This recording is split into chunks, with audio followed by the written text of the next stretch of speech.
I don't know what kind of butter they're using. Mm-hmm. I bought a giant tub of ghee at Sam's Club last weekend because you were talking up ghee so much. Yeah, they do use clarified butter. They live up to the hype. What's ghee? Yeah, I like ghee is clarified butter. Indians use it in cooking, but what you do is you separate the milk fats from just the butter, and you get a high temperature cooking oil because butter burns at like 265, I think, and clarified butter goes to like 465. So you can sear steaks in butter now without getting that brown, acrid, burnt butter taste all over your steak, which is fucking gross. Like every cooking video, they throw 2 tablespoons of butter at the end and they baste real quickly in the butter. But that butter burns if you don't have the pan at the right temperature. And scorching hot is not the right temperature for basting. And they never explain that. They never explain that the searing temperature is different than the basting temperature, and you just ruin your steaks. I was doing that forever until I learned that. But yeah, clarified butter is great.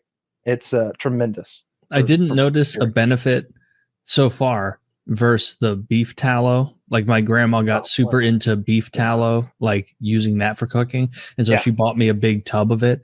And that shit is big shout out to beef tallow. Like, it's not like an RFK nonsense thing. It's legitimately awesome. It has a crazy high smoke point. You can cook anything in it. 485. It does not imbue any like beef flavor on what you're making, which you'd think it would because it's beef fat, but it doesn't. No, it's only 400. It says. Oh, you can. I like that a lot. Beef. It's cow fat. So frying a steak in cow fat makes a lot of sense. And duck fat's really good. I use duck fat for French fries if I'm going all out and making a fancy schmancy dinner. How high is that? Like, is duck fat? Like it's 400 and something too. It's just a different flavor. I couldn't. If you had beef tallow made French fries, peanut oil French fries, and duck fat French fries, I'd be able to tell the difference for sure. For sure. The duck fat has I don't know how to describe flavors, but it's different and good. It's a little greasier. I like that. It's a yellow fat, whereas the beef tallow is a white fat, whatever that means. And it just carries a little flavor with it. But I like the clarified butter a lot, the ghee a lot for steaks because I don't know. I'd rather do that than avocado oil or a seed oil for sure. Like, what's wrong with the avocado oil? I just don't think it adds any flavor that I want. Like on my steak is kind of a sauce, like leftover when it comes out. But with the clarified butter, it's like, oh, did a little melted butter end up on my steak? Oh no, that won't make it taste incredible. Oh, did the sauce get on my potatoes? Oh man, all that melted butter on my potatoes. I hate when that happens. Everything's tasty. It's whereas avocado oil is just like this neutral, nothing oil that it takes on flavors, but it doesn't really provide any. I kind of like that about avocado oil, the same way I like it about beef tallow. Like I don't want the oil to be adding too much. Sometimes you want the oil to add something, like if you're doing an Italian dish and you're adding olive oil, like you do want some of that olive oil flavor. I've done steaks in bacon grease too. Like I cooked a pound of bacon and then used the same dirty pan to sear my steaks. I mean, you can't go wrong there either. Bacon fat dripped all over anything also makes it taste delicious. I remember my younger brother literally crying when we were kids because we were at my grandparents' house and they would make us like a country breakfast with like eggs and bacon and whatnot. And my grandpa would make the sausage and eggs or sausage and bacon. And then he would use the grease to cook the eggs. And my brother would like cry because he's like, I don't like when you use the bacon grease to make it makes them different colors. And I remember just thinking like, God, fuck you, you little fucking idiot. Why am I associated? This guy's such a faggot. Like, he did with this. Yeah, I always made extra sure to be like, yeah, Grandpa, load it up, cook my eggs in the bacon grease. Make them so they're almost dark colored because there's so much grease in there. Jackie made a breakfast casserole when I stayed over there that time, and I just remember waking up and smelling a delicious breakfast casserole, but being afraid of Jack. So it's all fair. I may have texted you and be like, "Hey, is it okay for me to come on down the stairs now? Am I good? Is he put away? Is he gonna get me?" But that thing was amazing. I I've tried to make breakfast casseroles since, and they never live up to Jackie's breakfast casserole. Oh. It blows her chili out of the water. That's not hard. What are her famous, like, would you say breakfast casserole is one of her, Mount Rushmore meals or no? Honestly, I think the filet mignon is as good as it gets. That's fair. How does she cook it? What is her technique? I'm so the wrong guy to ask, but at first she uses the oven and then she Reverse sear it in a frying pan or something. It's a cast iron skillet, I think. Yep. Oh, Yeah. Okay. Sorry to go wrong. Yeah, I use cast iron too. You don't? It holds. No, I do. What's wrong with her chili? I don't start in the oven when I reverse sear. Makes me throw up. It I don't tastes reverse sear. bad going down. It tastes bad coming up. Why? Well, most throw up tastes bad. I didn't know I had to explain that. I didn't see this coming. Yeah, It tastes like everyone's puke. Like it tastes like puke to me, or is there a chance I would be like, "This is good. You're crazy." She has noted that no one else in the family has ever requested that she make that meal. Right? Whenever she's like, "What would you want?" to improve it.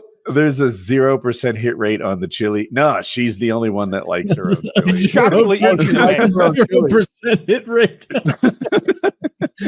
There's not even really any cooking to do with chili. It's more like mixing. It's just combining 5 things that all taste good together. It's all about when you combine it, not how much, as much as when. Horn set recipe, but the horn set are a group of people in Elden Ring, so it's not that but close. Can't be that. Hormel? Hormel could be. That's a. Hormel is a brand of chili. Yeah, if you use that as a base, I could see that being problematic for some people. First, I start with a can of Hormel chili, and then things go awry. Hop over to the microwave. I think that's the chili mix, and she just follows the instructions. Yeah, that's possible, and that might be that's. You just have to choose a different foundation, maybe.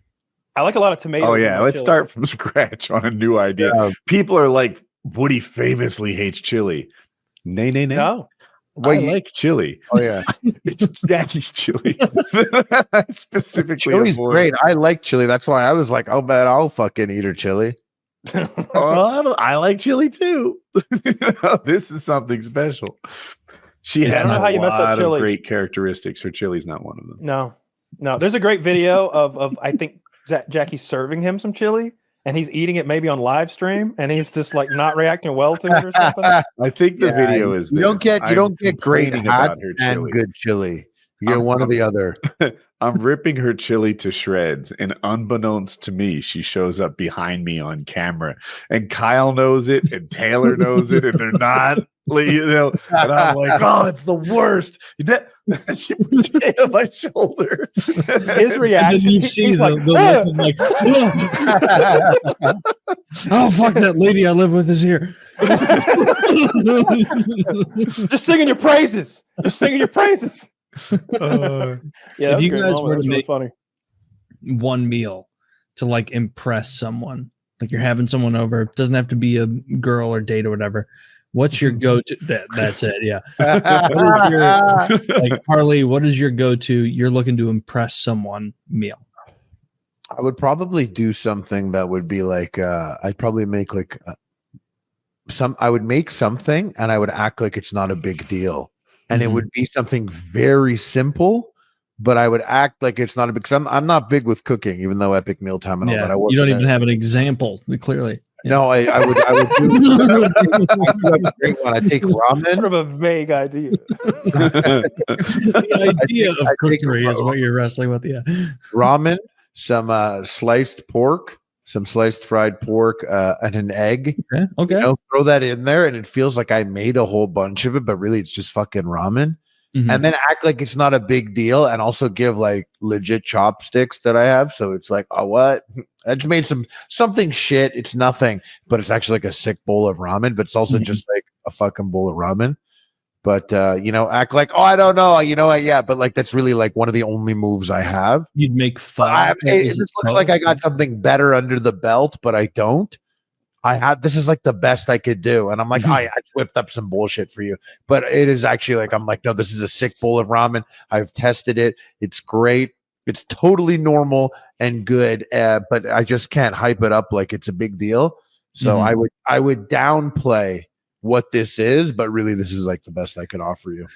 Overall, that's definitely the move. Downplay whatever you're doing. And a bowl of pho would be very, very good. Woody, Kyle, what do you guys make? I like to do a fillet and then potatoes. I make really good cheesy potatoes au gratin and even better twice baked potatoes. But my mashed potatoes are incredible. I use there's a whole process.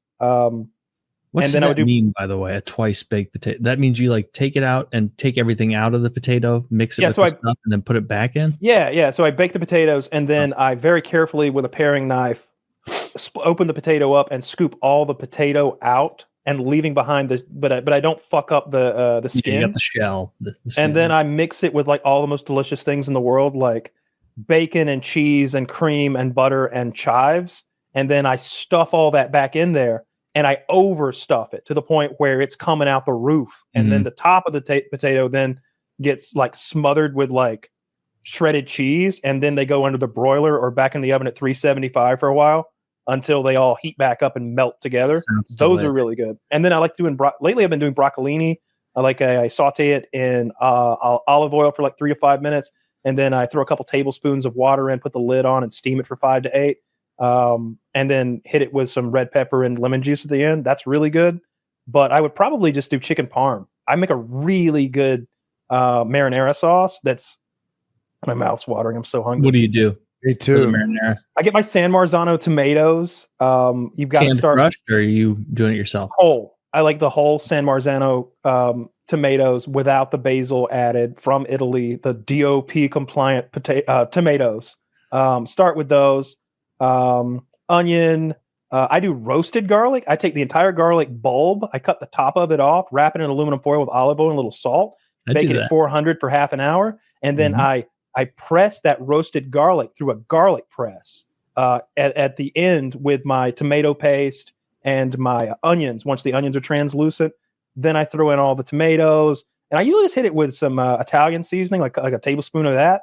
And then the meat I keep separate. I like to do half ground beef, half like ground pork, and maybe or sometimes I've done thirds with veal. And I've even thrown like a veal leg bone in before. But the main thing I think that makes it good is before I add the meat back in, I hit it with the submersion blender. So everything is pureed like completely. So those whole tomatoes and everything is pureed. The onions, the tomatoes, all of the seasoning, the garlic, it's turned into a really thin liquid. And then I throw the meat in and let it simmer I like to let it simmer for like 6 or 7 hours until it gets this really deep flavor.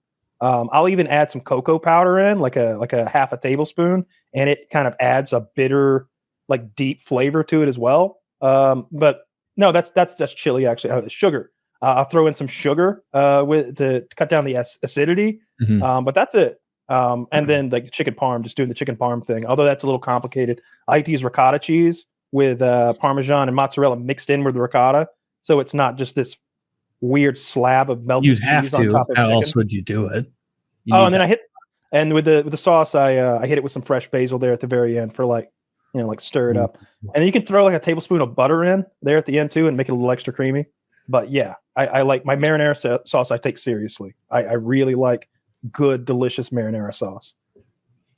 Do you ever make it just for like dipping nonsense in? Like you get breadsticks, breadsticks or Pizza Hut breadsticks are my biggest like. If I'm going to be gluttonous about something, like man, those Pizza Hut breadsticks they're covered in that seasoning. Parmesan seasoning. I like that too. The same dough. Right. It's better. It's different. But they do the same thing with that butter cooking of it, where it's like crisped up with their little Pizza Hut butter. It is a guilty pleasure of mine too. And their marinara pizza buffet. I used to go off on that shit.